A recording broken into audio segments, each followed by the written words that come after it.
जय हिंद दोस्तों। प्राचीन इतिहास के 3 महत्वपूर्ण टॉपिक लेकर आए हैं, जो कि आपको एक कुषाण हो गया, एक आपको संगम युग हो गया, एक आपको गुप्त साम्राज्य हो गया। ये तीनों टॉपिक बहुत ही महत्वपूर्ण है। इसे हर एक एग्जाम में 2 से 3 क्वेश्चन आपको एग्जाम में देखने को मिलते हैं। तो यह वीडियो को आप निश्चित रूप से जरूर लास्ट तक बने रहेगा, ताकि आपको एग्जाम में 2 से 3 क्वेश्चन ना छूटे, आप एग्जाम में अच्छे स्कोर कर सकें। तो चलिए दोस्तों, वीडियो को शुरुआत करते हैं। दोस्तों, यदि आप हमारे चैनल पर नए हैं और पहली बार विजिट कर रहे हैं तो चैनल को जरूर सब्सक्राइब कर दीजिए और बेल आइकन को दबा दीजिए, ताकि इस तरह का जब भी हम वीडियो बनाए तो आपको रेगुलर नोटिफिकेशन मिले और अपनी तैयारी को और मजबूत करते रहें। तो चलिए दोस्तों, चलते हैं कुषाण वंश की तरफ। सबसे पहले जानेंगे कुषाण वंश जो आया था, आपको पल्लव के बाद आपको कुषाण आए थे, यह भी जरूरी है आपके लिए। और साथ ही हम यह भी देखते चलेंगे कि कौन से क्वेश्चन आपको एग्जाम में बहुत ही अधिक बार पूछे गए और कौन से क्वेश्चन को आप छोड़कर भी चल सकते हैं। जो यूची और तोखरी भी कहा जाता है, जो कुषाण वंश था उसे यूची और तोखरी भी कहा जाता है।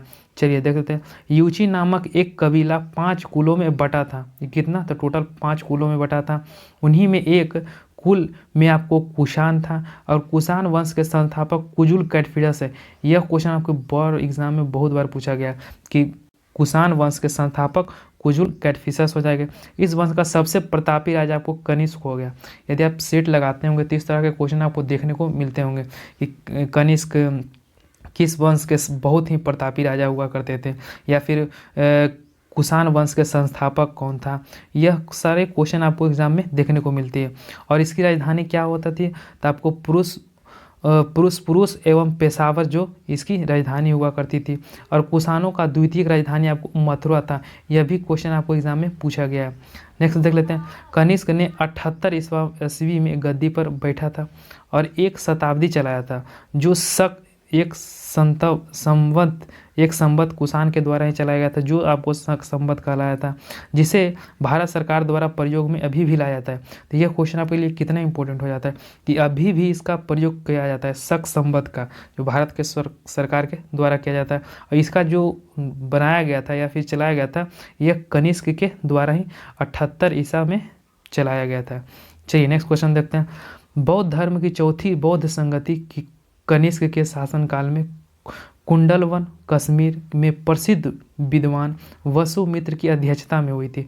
कनिष्क बुद्ध धर्म के महायान संप्रदाय का अनुयायी था। यह टॉपिक यह जो लाइन है, आपको हर एक जब सेट लगाते होंगे तो आपको बहुत ही अधिक बार यह लाइन मिला होगा।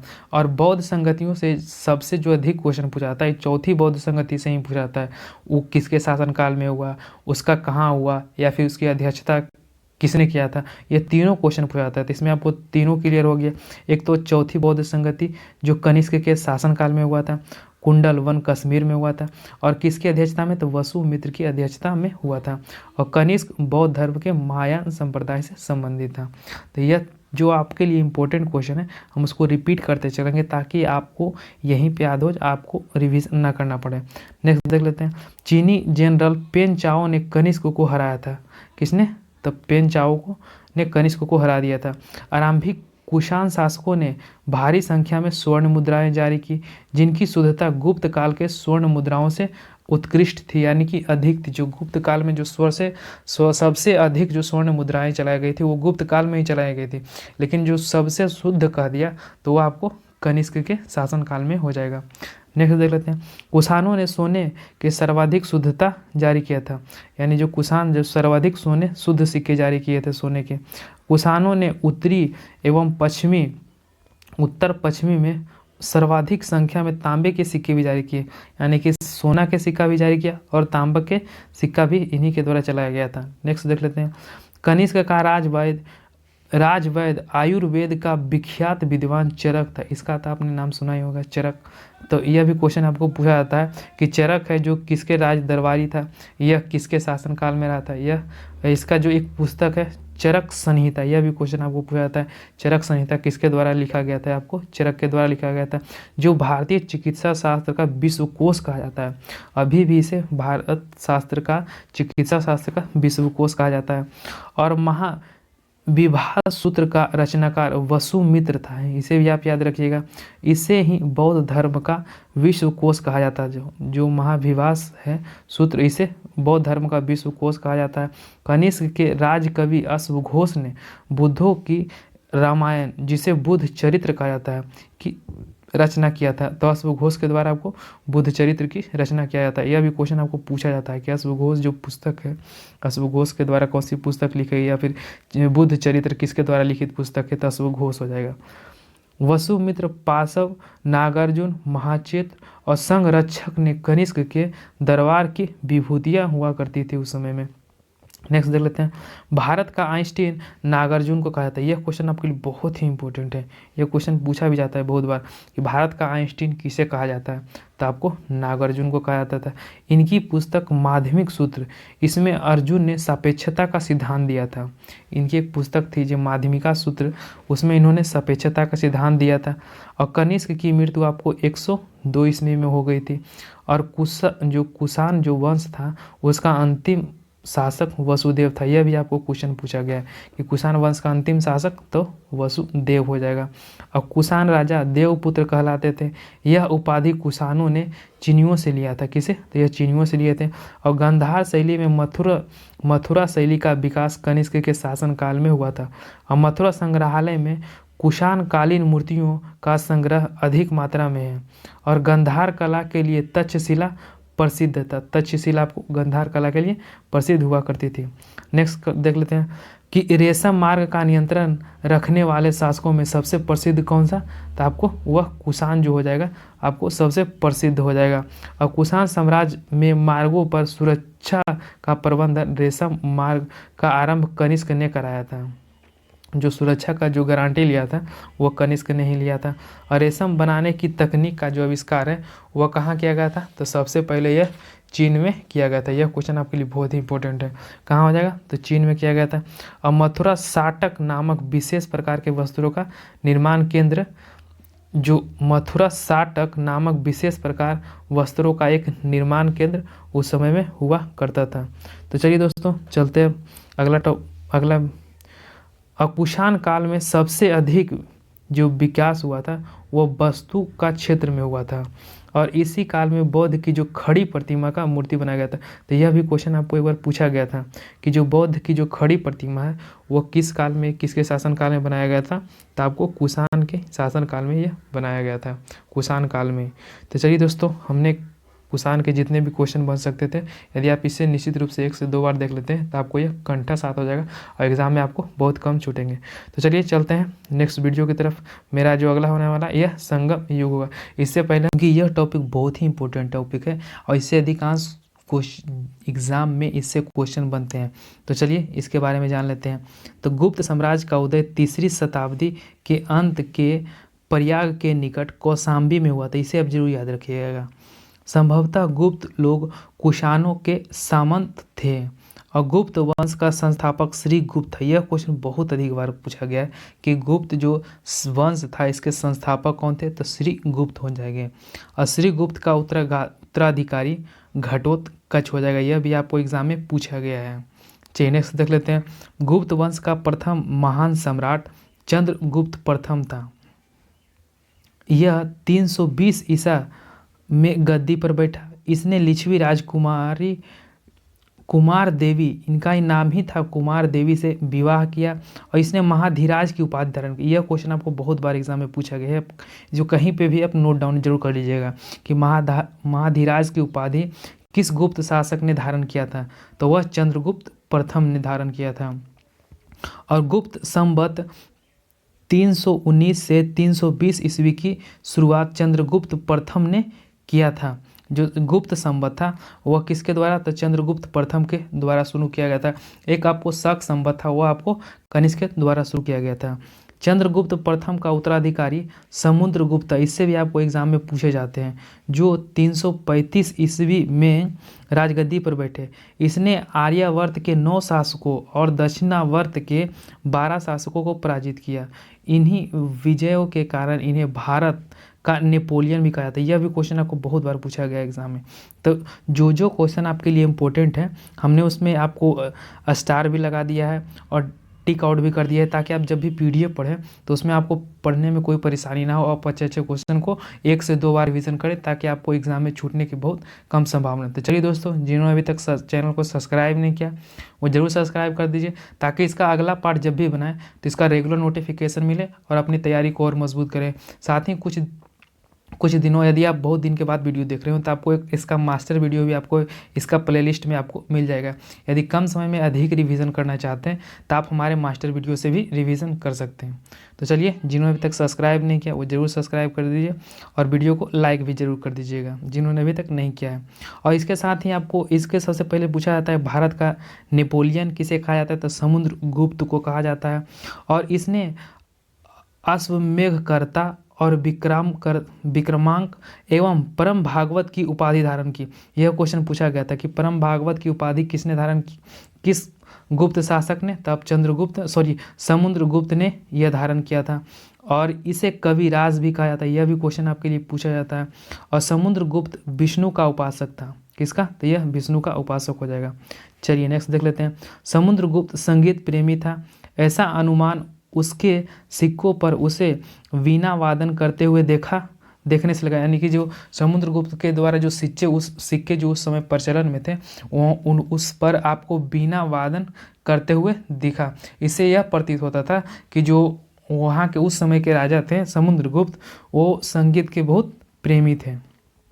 चलिए नेक्स्ट देख लेते हैं। समुद्रगुप्त का दरबारी कवि हरिसेन था। यह भी क्वेश्चन आपको पूछा गया था एक बार एग्जाम में कि हरिसेन किसका दरबारी कवि था, तो आपको समुद्रगुप्त का हो जाएगा। इसने इलाहाबाद प्रशस्ति लेख की रचना की थी और परम भागवत की उपाधि धारण करने वाला प्रथम गुप्त शासक समुद्रगुप्त ही था। ये तो हम पढ़ लिए। और समुद्रगुप्त का उत्तराधिकारी चंद्रगुप्त द्वितीय था। कौन, तो चंद्रगुप्त द्वितीय हो जाएगा, जो 380 में राजगद्दी पर बैठा। इसके शासनकाल में चीनी बौद्ध यात्री फाहियान आया था। यह क्वेश्चन बहुत बार अधिक बार पूछा जाता है कि फाहियान जो चीनी एक बौद्ध यात्री था वह किसके शासनकाल में आया था, तो वह चंद्रगुप्त द्वितीय के शासनकाल में आया था। यहाँ इसे रिलेट, यदि आप कंफ्यूज हो जाते हैं तो इसे आप याद कर सकते हैं। यान मतलब क्या होता है, विमान। विमान का कितना पंख होता है, तो उसका 2 पंख होते हैं, तो इसलिए कितना हो जाएगा, तो यह द्वितीय हो जाएगा। चंद्रगुप्त द्वितीय के शासनकाल में आया था। नेक्स्ट देख लेते हैं। शकों पर विजय के उपलक्ष्य में चंद्रगुप्त द्वितीय ने चांदी के सिक्के चलाए थे। चलिए नेक्स्ट देख लेते हैं। और चंद्रगुप्त द्वितीय ने विक्रमादित्य की उपाधि धारण की थी। क्या जी, तो यह विक्रमादित्य की उपाधि धारण किया था।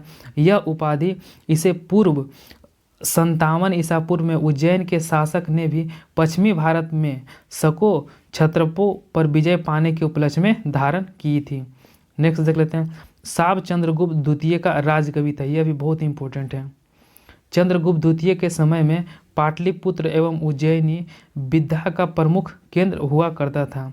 नेक्स्ट देख लेते हैं। अनुश्रुति के अनुसार चंद्रगुप्त द्वितीय के दरबार में 9 विद्वानों की एक मंडली निवास करती थी, जिसे नवरत्न भी कहा जाता है। यह भी क्वेश्चन पूछा गया है कि नवरत्न किसके दरबार में रहते थे, तो चंद्रगुप्त द्वितीय के दरबार में। और इससे यह भी क्वेश्चन पूछा जाता है कि जो नवरत्न में थे उनका कार्य क्या था, या वो किस डिपार्टमेंट से संबंधित थे। तो चलिए देख लेते हैं। महाकवि कालिदास संभवतः इसमें अग्रणीय माने जाते थे। कालिदास भी इन नवरत्नों में से एक थे, इसे भी जरूर याद रखिएगा।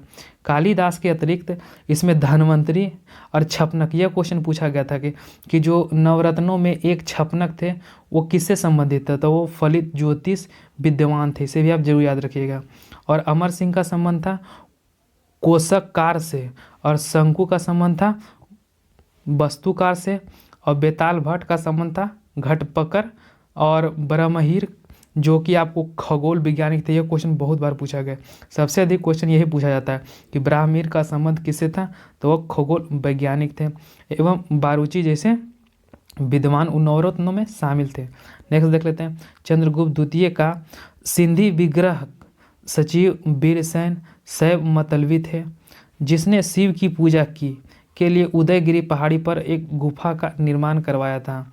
और वीरसेन व्याकरण, न्याय, मीमांसा एवं शब्द का प्रकाश पंडित का एक कवि भी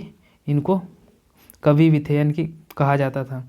नेक्स्ट देख लेते हैं, चंद्रगुप्त द्वितीय का उत्तराधिकारी कुमारगुप्त प्रथम हुआ, यह क्वेश्चन भी पूछा जाता है। या फिर उसे गोविंद गुप्त भी कहा जाता है, जिनका शासनकाल आपको 415 से लेके 454 ईस्वी तक हुआ था। नेक्स्ट देख लेते हैं, और नालंदा विश्वविद्यालय की स्थापना कुमारगुप्त के द्वारा ही ने ही किया था या के द्वारा किया गया था। यह भी क्वेश्चन आपके लिए बहुत ही इंपॉर्टेंट है, और जो क्वेश्चन इंपॉर्टेंट है हम उसमें स्टार लगा दिए हैं। नेक्स्ट देख लेते हैं, कुमारगुप्त प्रथम का उत्तराधिकारी स्कंदगुप्त, जो कि इसका शासनकाल 455 से लेके 467 ईस्वी तक रहा था। नेक्स्ट देख लेते हैं, स्कंदगुप्त ने गिरनार पर्वत पर सुदर्शन झील, यह भी बहुत बार क्वेश्चन पूछा गया कि सुदर्शन झील का निर्माण किसके द्वारा कराया गया था, तो स्कंदगुप्त के द्वारा किया गया था, और वो भी गिरनार पर्वत पर। नेक्स्ट देख लेते हैं, स्कंदगुप्त ने पर्णदत्त और को सौराष्ट्र का गवर्नर नियुक्त किया था। किसे, तो पर्णदत्त को नियुक्त किया था। स्कंदगुप्त के शासनकाल में हुनों का आक्रमण शुरू हुआ था। नेक्स्ट देख लेते हैं, और अंतिम जो गुप्त शासक था वो कौन था, विष्णुगुप्त हो जाएगा। और गुप्त साम्राज्य की सबसे बड़ी प्रादेशिक इकाई जिसे देश थी, जिसके शासक को गोपना कहा जाता था। एक दूसरी प्रादेशिक इकाई भक्ति एवं प्रांत थी, जिसके शासक उपारिक कहलाते थे। दोस्तों, यदि आप इसका PDF लेना चाहते हैं तो आप हमारे टेलीग्राम से जुड़ जाइए, जिसका हम अपने डिस्क्रिप्शन में उसका लिंक दे रखा है, वहाँ से इससे जुड़कर इसका PDF ले सकते हैं, क्योंकि इसमें जो आपको इम्पोर्टेंट क्वेश्चन है जो कि आपको एग्ज़ाम में बार बार पूछे जाते हैं, उसका हमने टिक आउट कर दिया ताकि आप रिवीजन करें, 1 से 2 बार पढ़ें, तो आपको निश्चित रूप से वही पॉइंट को रिवीजन करें जो कि आपके लिए इंपॉर्टेंट है, जो कि एग्ज़ाम में आपको पूछे जाते हैं।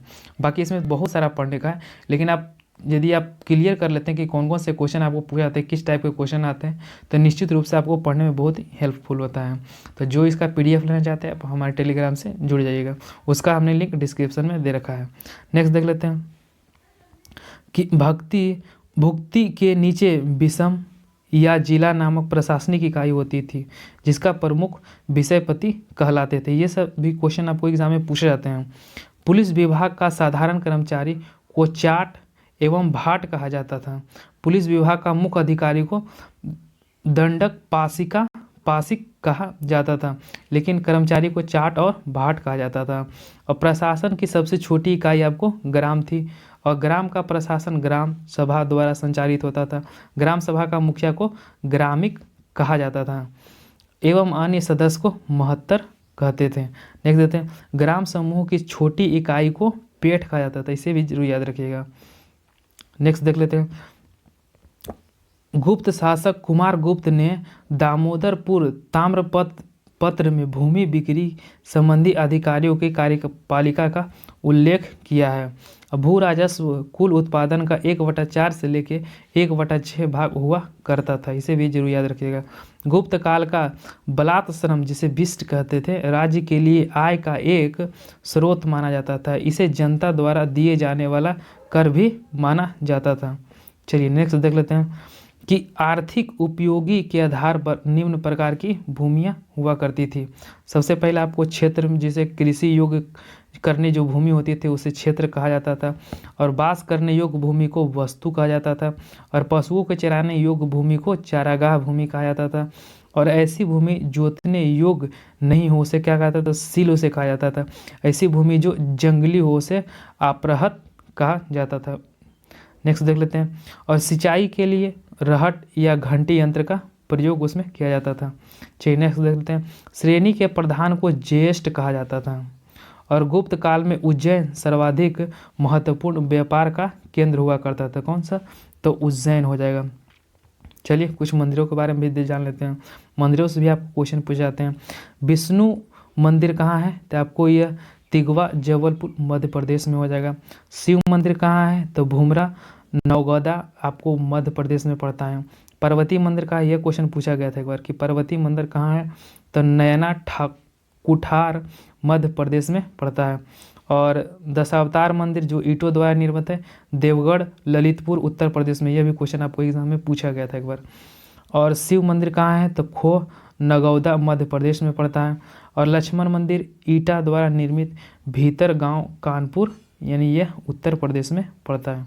चलिए नेक्स्ट क्वेश्चन देख लेते हैं कि गुप्त राजाओं में सर्वाधिक स्वर्ण मुद्राएं जारी की इनकी स्वर्ण मुद्राओं की अभिलेख में दिनार कहा जाता है। अब गुजरात के बाद गुप्त राजाओं ने बड़ी संख्या में चांदी सिक्के जारी किए जो केवल स्थानीय लेन देन में ही चलता था। चांदी सिर्फ आपको स्थानीय लेन देन में ही चलती थी। और कायास्थलों का सर्वप्रथम वर्णन याज्ञवल्क्य स्मृति में मिलता है। जाति के रूप में कार्यस्थलों का सर्वप्रथम वर्णन ओशियानम स्मृति में मिलता है। और विंध्य जंगल में सवर जाति के लोग अपने देवी देवता, जो उनके देवी देवता होते थे, उनको जो मनुष्य का मांस होता था उसे चढ़ाता। यह भी क्वेश्चन आपको एग्जाम में पूछा गया था एक बार, तो इसे भी जरूर याद रखिएगा। कौन था? सवर जाति के लोग हैं जो मनुष्य का जो मांस होता है वो चढ़ाते थे अपने देवी देवताओं को। नेक्स्ट देख लेते हैं। पहली बार किसी की सती होने का प्रमाण 510 ईसा के भानुगुप्त के एरन अभिलेख में मिलता है। यह भी क्वेश्चन आपको बहुत इंपॉर्टेंट है। सती प्रथा होने का जो प्रथम जो साक्ष्य मिलता है आपको एरन अभिलेख से मिलता है, जिसमें किसी भोजराज की मृत्यु पर उसकी पत्नी के सती होने का उल्लेख मिलता है इसमें। और गुप्त काल के वैश्यावृत्ति करने वाली महिलाओं को गणिका कहा जाता था। वृद्ध वैश्याओं को कूटनी कहा जाता था। जो वृद्ध महिला वैश्याएँ हो जाती थी उसे कूटनी कहा जाता था, लेकिन जो यंग वैश्याएँ होती थी उसे गणिका कहा जाता था। यह क्वेश्चन एक बार पूछा गया था। गुप्त सम्राट वैष्णव धर्म के अनुयायी थे तथा उन्हें इसे राजधर्म बनाया गया था। विष्णु का वाहन गरुड़ गुप्त को चिन्ह था। गुप्त काल में वैष्णव धर्म संबंधी सबसे महत्वपूर्ण अवशेष देवगढ़ जिला, जो कि ललितपुर का 10 अवतार मंदिर है, यह बेतवा नदी के तट पर स्थित है। नेक्स्ट देख लेते हैं। अजंता में निर्मित कुल 29 गुफाओं में वर्तमान में केवल 6 ही शेष हैं, जिनमें संख्या 16 से 17 की गुप्तकालीन। इसमें गुफा संख्या 16 में उत्कर्णीय आपको मरणासन राजकुमारी का चित्र प्रशंसनीय है। नेक्स्ट देख लेते हैं। गुफा नंबर जो 17 है चित्रशाला कहा जाता है। इस चित्रशाला में बुद्ध के जन्म, जीवन, महाभिनिष्क्रमण और महापरिनिर्वाण की घटनाओं के संबंधित चित्र उद्गारित किए गए थे। यह जो आपको गुफा संख्या 17 है इसे जरूर याद रखिएगा। चलिए नेक्स्ट क्वेश्चन देखते हैं। अजंता की गुफाएं बौद्ध धर्म की महायान शाखा से संबंधित है। और गुप्त काल में निर्मित अन्य गुफा बाघ की गुफा, जो बाघ नामक स्थान पर विंध्य पर्वत को काटकर बनाया गया है, जो कि कहाँ पड़ता है, तो आपको यह भी मध्य प्रदेश में ही पड़ता है। देख लेते हैं। गुप्त काल में विष्णु शर्मा द्वारा लिखित पंचतंत्र, इसे भी जरूर याद रखिएगा। पंचतंत्र विष्णु शर्मा के द्वारा लिखा गया है और संस्कृत का संसार का सर्वाधिक प्रचलित ग्रंथ माना जाता है। यह बाइबिल के बाद दूसरा स्थान रखता है, यानी कि बाइबिल है जो प्रथम स्थान रखता है। और इसमें 5 भागों में बांटा गया। जो आपको पंचतंत्र है यह 5 भागों में बांटा गया। एक आपको मित्र भेद हो गया, मित्र लाभ हो गया, संधि विग्रह हो गया और लवध प्रनाश हो गया और अपरिचिकारित्व हो गया। नेक्स्ट देख लेते हैं। आर्यभट्ट के आर्यभट्टियम और सूर्य सिद्धांत नामक ग्रंथ लिखे हैं। उसने सूर्य ग्रहण, चंद्र ग्रहण का वास्तविक कारण बताया।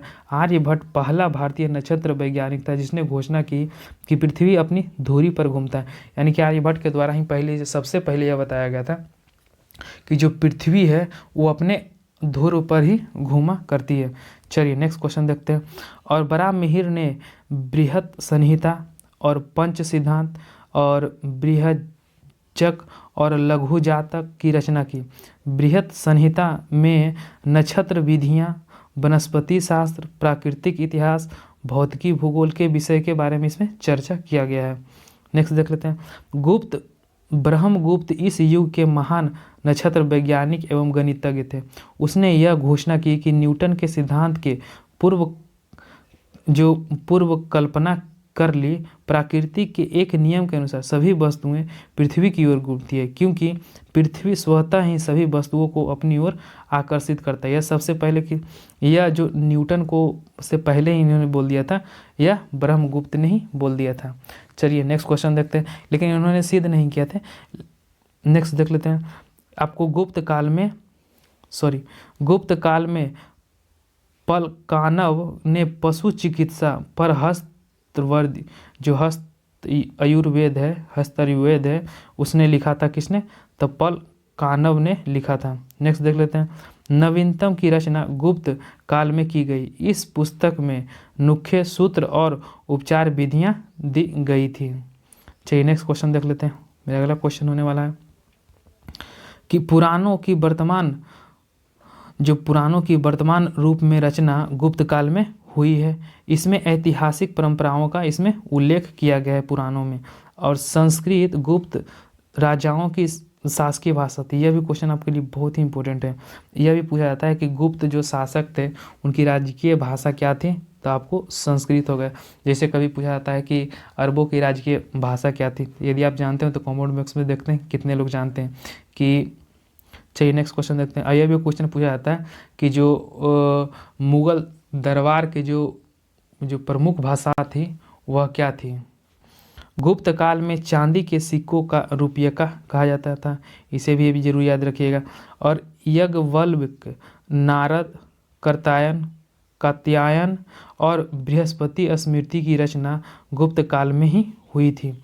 नेक्स्ट देख लेते हैं मंदिर बनाने की कला जन्म गुप्त काल में ही हुई। और त्रिमूर्ति की अवधारणा का विकास भी गुप्त काल में ही हुआ था। गुप्त वंश के शासकों ने मंदिरों एवं ब्राह्मणों की सबसे अधिक ग्राम अनुदान में दिया था। गुप्त काल लौकिक साहित्य के सर्जना के लिए स्मरणीय है। और भास के 13 नाटक इसी काल के हैं। और शूद्रक द्वारा लिखित मृच्छकटिकम, यह भी क्वेश्चन बहुत पूछा जाता है कि मृच्छकटिकम जो पुस्तक है वह किसके द्वारा लिखी गई है? तो वह शूद्रक के द्वारा लिखे गए हैं। इसका मतलब होता है माटी के खिलौना गाड़ी होता है जिसमें निर्धन ब्राह्मण के साथ वैश्या का प्रेम वर्णन किसमें किया गया? यह भी पूछा जाता है कि मृच्छकटिकम में किसका वर्णन किया गया है? तो एक निर्धन ब्राह्मण तथा वैश्या के इसका प्रेम का इसमें वर्णन किया गया। और प्राचीन नाटकों में सर्वोत्कृष्ट माना जाता है। कालिदास की कृति अभिज्ञान शकुंतलम राजा दुष्यंत एवं शकुंतला की प्रेम कथा है। चलिए नेक्स्ट क्वेश्चन देखते हैं। द्वितीय भारतीय रचना है जिसकी अनुवाद यूरोपीय भाषा में हुई है। ऐसी प्रथम आपको भागवत गीता हो जाएगी। यह अभिज्ञान जो शकुंतलम है यह द्वितीय भारतीय जो यूरोपीय भाषा में इसकी अनुवाद किया गया है, लेकिन प्रथम कह देगा तो आपको भागवत गीता हो जाएगा। नेक्स्ट देख लेते हैं संस्कृत उपाधियों के कारण गुप्त काल को भारतीय इतिहास को स्वर्ण युग। यह क्वेश्चन बहुत बार पूछा गया है एग्जाम में आपको कि वह कौन सा युग है जिसको स्वर्ण युग के नाम से जाना जाता है या उस काल को स्वर्ण काल स्वर्ण युग कहा जाता है? तो वह आपको संस्कृत उपलब्धियों के कारण गुप्त काल को स्वर्ण युग कहा जाता है। चलिए नेक्स्ट देख लेते हैं नगरों का क्रमिक पतन गुप्त काल में महत्वपूर्ण विशेषता थी। जो नगरों का क्रमिक पतन था आपको गुप्त काल में इसकी महत्वपूर्ण विशेषता थी। तो चलिए दोस्तों हमने गुप्त साम्राज्य के बारे में जितने भी इंपॉर्टेंट क्वेश्चन थे और जितने भी इससे क्वेश्चन बन सकते थे सारे को हमने डिस्कस किया। तो जिन्होंने अभी तक चैनल को सब्सक्राइब नहीं किया जरूर सब्सक्राइब कर दीजिए और वीडियो अच्छा लग रहा हो तो निश्चित रूप से जरूर लाइक कर दें। यदि आपका कोई सुझाव देना हो या वीडियो यदि आपको अच्छा लग रहा हो तो निश्चित रूप से कमेंट बॉक्स में कमेंट जरूर कीजिएगा कि यह वीडियो आपको कैसा लगा। चलिए चलते हैं अब संगम युग के बारे में पढ़ लेते हैं कि हमारा जो संगम युग के बारे में यहाँ से पढ़ लेते हैं। ऐतिहासिक युग के प्रारंभ में दक्षिण भारत का क्रमबद्ध इतिहास में जिस साहित्य से ज्ञात होता है उसे हम संगम साहित्य कहते हैं। यानी कि दक्षिण भारत का जो क्रमबद्ध इतिहास जो मिलता है आपको संगम साहित्य से ही स्टार्ट हो जाता है। और संगम शब्द का अर्थ है परिषद गोष्ठी होता है, इसे भी जरूर याद रखिएगा, जिनमें तमिल कवियों एवं विद्वान एकत्रित होते हैं। प्रत्येक कवि अथवा अपनी रचनाओं को संगम के समक्ष प्रस्तुत करते हैं तथा इसकी स्वीकृति प्राप्त हो जाने के बाद किसी रचना का प्रकाशन संभव होता है। यानी कि जो संगम साहित्य होता है यानी कि ढेर सारे कवियों का एक जगह मिलन होता है उसे हम संगम साहित्य कहते हैं। और अपने अपने कवि है जो अपना कविता प्रस्तुत करते हैं और जिनका वहाँ पर स्वीकार होता है उन्हीं का उसे प्रकाशन आगे चलकर किया जाता है। नेक्स्ट देख लेते हैं परंपरा के अनुसार अति प्राचीन समय में पांड्य राजाओं के संरक्षण के कुल 3 संगम आयोजित किए गए। इसमें संकलित साहित्यों की संगम साहित्य कहा जाता है की संज्ञा प्रदान की गई थी और उपलब्ध संगम साहित्य का विभाजन 3 भागों में किया गया था। तो आपको ये तीनों नाम नहीं याद रखना, बाकी आप सिर्फ यही याद रखिएगा कि 3 भागों में इसे विभाजित किया गया था। नेक्स्ट देख लेते हैं। तिरुवल्लुवर कृति कुराल तमिल साहित्य का एक आधारभूत ग्रंथ बताया जाता है। इसके विषय में त्रिवर्ग आधार शास्त्र, राजनीति और आपको आर्थिक जीवन एवं प्रणय से संबंधित आपको तिरुवल्लुवर हो जाएगा।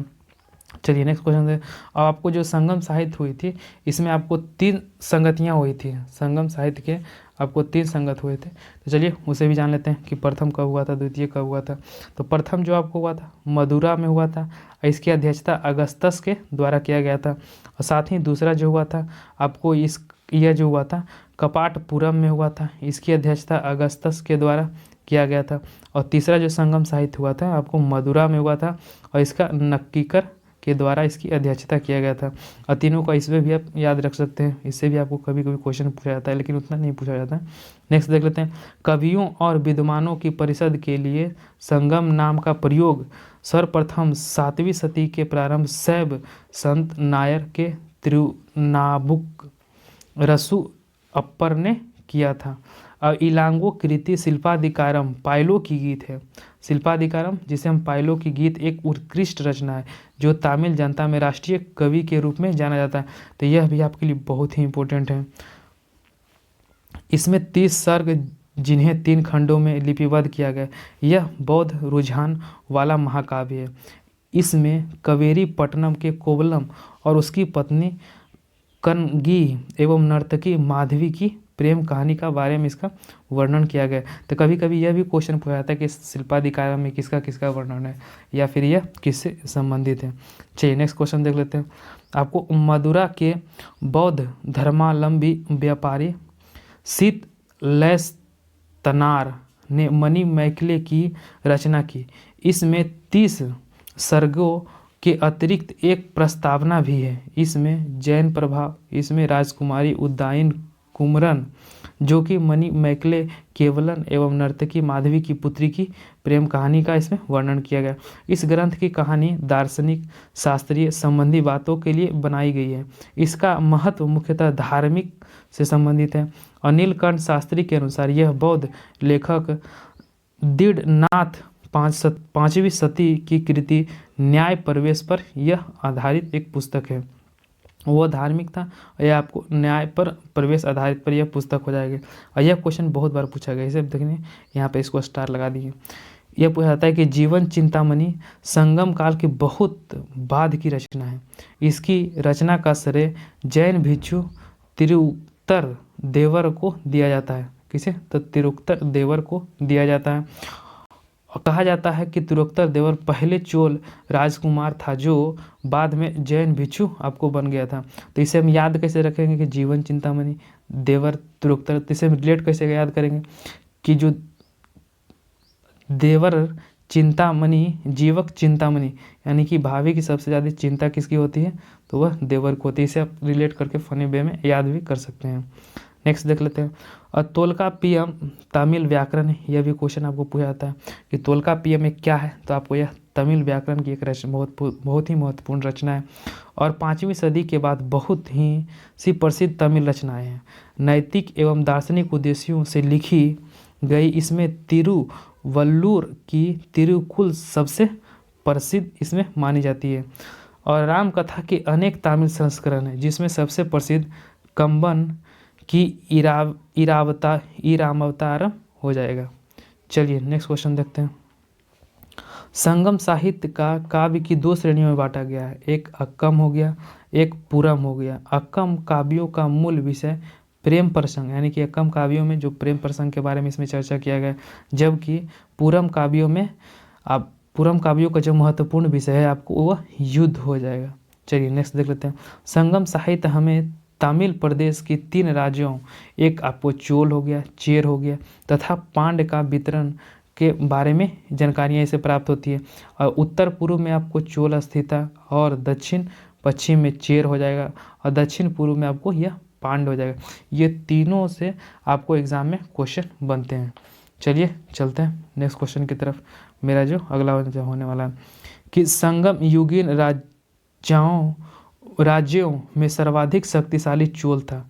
यह भी क्वेश्चन आपको एग्जाम में पूछा गया था एक बार कि जो संगम युग का या फिर जो दक्षिणा के जो युग के जो सबसे शक्तिशाली था वो चोल का राजा था, राज्य का। यह पेन्नार तथा दक्षिण वेलूर नदियों के बीच में स्थित था। इसका सबसे प्रतापी राजा जो वो कराइकल था। यह भी क्वेश्चन आपके लिए बहुत ही इंपॉर्टेंट है कि कराइकल किस राजवंश से थे, तो आपको वह चोलों से हो जाएंगे। और कराइकल ब्राह्मण मतानुयायी तथा और इन्होंने ब्राह्मण धर्म को राजकीय संरक्षण प्रदान किया था। पुराहार पतन का निर्माण इसी के समय में हुआ था।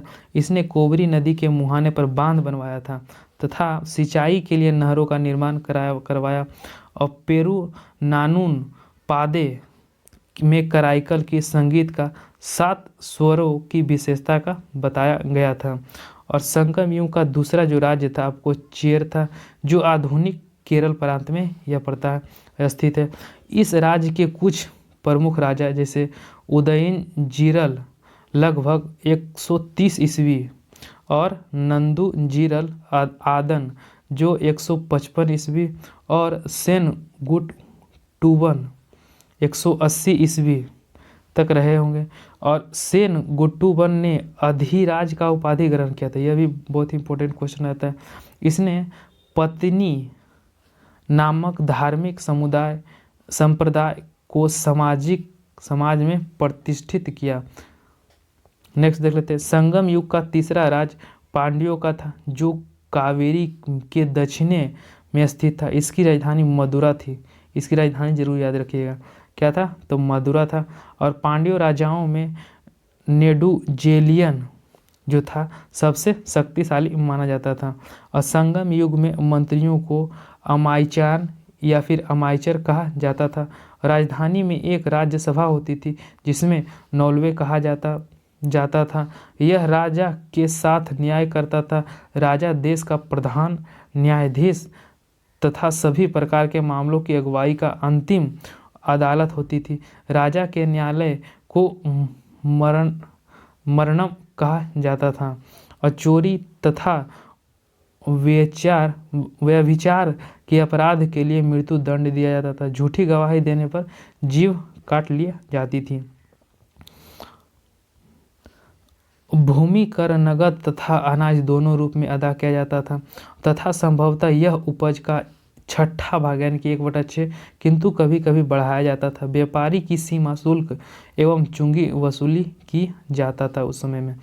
और सेना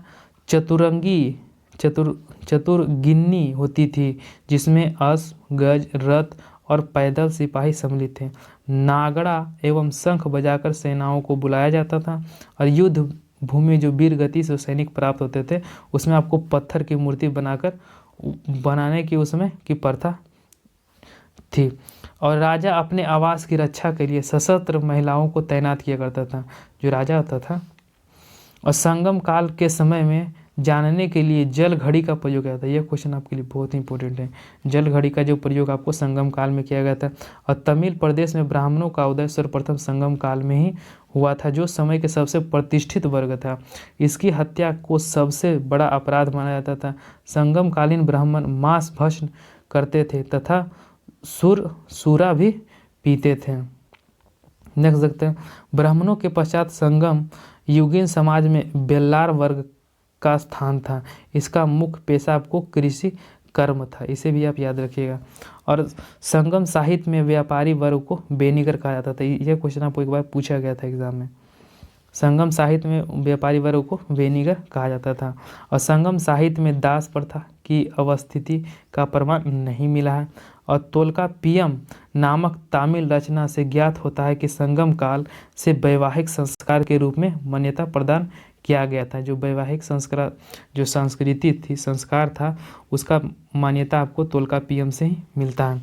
ऐसे भी देख लेते हैं पॉइंट वाला। संगम कालीन के कुछ अन्य वर्ग भी उस समय थे। एक पुलेलियन हो जाएगा, जो दस्तकों का एक वर्ग जो रस्सी और पशु चर्म की सहायता से चटाई बनाने का कार्य किया करते थे। एक आपको एनियर हो जाएंगे, जो शिकारियों की एक जाति थी, और मलवर हो जाएगा जो लूटपाट करने वाली एक जाति हो जाएगी। चलिए नेक्स्ट देख लेते हैं कि प्रण विवाह की मान्यता दी गई थी, जिसे पंचतीयोने कहा गया। एक पक्षीय प्राणी के कैकने व अनुचित प्राण का पेरू निंदनीय कहा गया था। और संगम काल में चावल मुख्य खाद्यान्न था, इसे भी आप जरूर याद रखिएगा। इसमें दूध में मिलाकर सांभर बनाता था। आप देखते होंगे कि जब साउथ फिल्म देखते होंगे तो सांभर का आप नाम सुनते होंगे, तो जो संगम काल जो था वो साउथ का ही एक पार्ट था। तो संगम काल में जो चावल मुख्यतः खाद्यान्न पदार्थ था, इसमें दूध मिलाकर सांभर नामक पदार्थ तैयार किया जाता था। चलिए नेक्स्ट देख लेते हैं। नर्तकियों एवं गायकों में दल घूम कर लोगों का मनोरंजन किया करते थे। संगम में इसे पानर और बेडिलियार कहा जाता था, इसे भी याद रखिएगा। और तमिल साहित्य में मोच्चेलियर एवं ओवेयर जैसी कवित्रियों की चर्चा हुई है। इसमें स्पष्ट है कि इस काल की स्त्रियां आपको सुशिक्षित होती थी। संगम काल में लोग, ये क्वेश्चन आपके लिए इम्पोर्टेंट है। जो संगम काल के लोग कौवों को शुभ मानते थे। आज का जो कौवा है वो पहले वो बहुत ही शुभ माना जाता था, जो अतिथियों के आगमन की सूचना देता था। कौवे नाविक को सही दिशा का भी बोध कराते थे। इस कारण सागर के मध्य चलने वाले जहाज़ों के साथ उन्हें ले जाया जाता था। तो यानी कि कौवा का देख रहे हैं पहले से ही बहुत ही इंपॉर्टेंस था। आज भी देखते होंगे कि घर पर जब कौवा जब डकता है तो आप लोग कहते हैं कि आज कोई आने वाला है। तो यह आज से नहीं, बहुत संगम काल से ही चला आ रहा है, जिसमें कौवों को बहुत ही शुभ पक्षी माना गया था। नेक्स्ट देख लेते हैं। संगम काल में समाधियों के स्थान पर पत्थर गड़ने की प्रथा थी। इन्हीं वारंगल तथा वीरप्रस्थ कहा जाता था। इन्हीं की पूजा भी होती थी। और प्रायः युद्ध में वीर गति प्राप्त सैनिकों को सम्मान में इन्हें खड़े किए जाते थे। और संगम काल के किसानों को बेलार और उनके प्रमुख बेलियर बेलीर कहा जाता था। और संगम साहित्य से पता चलता है कि समाज के निम्न वर्ग की महिलाओं के मुख्यतः खेती का कार्य किया करती थी, जिसे कैडी सीवर कहा जाता था। और संगम काल में चोलों की समृद्धि का मुख्य कारण उनकी सुविकसित वस्त्र उद्योग थी। चोलों का जो विकास का सबसे प्रमुख कारण हुआ करता था आपको उसका वस्त्र उद्योग हुआ करता था। नेक्स्ट देख लेते हैं। पांड्य राजाओं में कैकई, सिल्वर एवं चेर राज्य में बंदर प्रमुख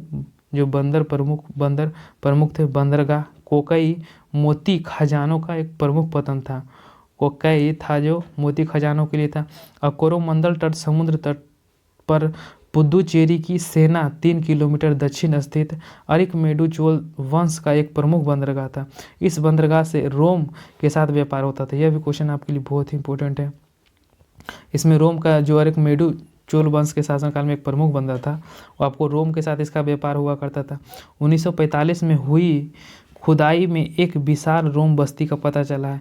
यहाँ मानकों का निर्माण कारखाना भी पेरिप्लस में अरिकमेडु को पेडोक कहा गया था। चलिए नेक्स्ट देख लेते हैं। आपको संगम काल से ही मिस्र का एक नाविक हेपोल्स, इसे आप जरूर याद रखिएगा। हेपोल्स ने मानसूनी हवाओं के सहारे बड़े जहाज को सीधे समुद्र पार करने की विधि खोज की।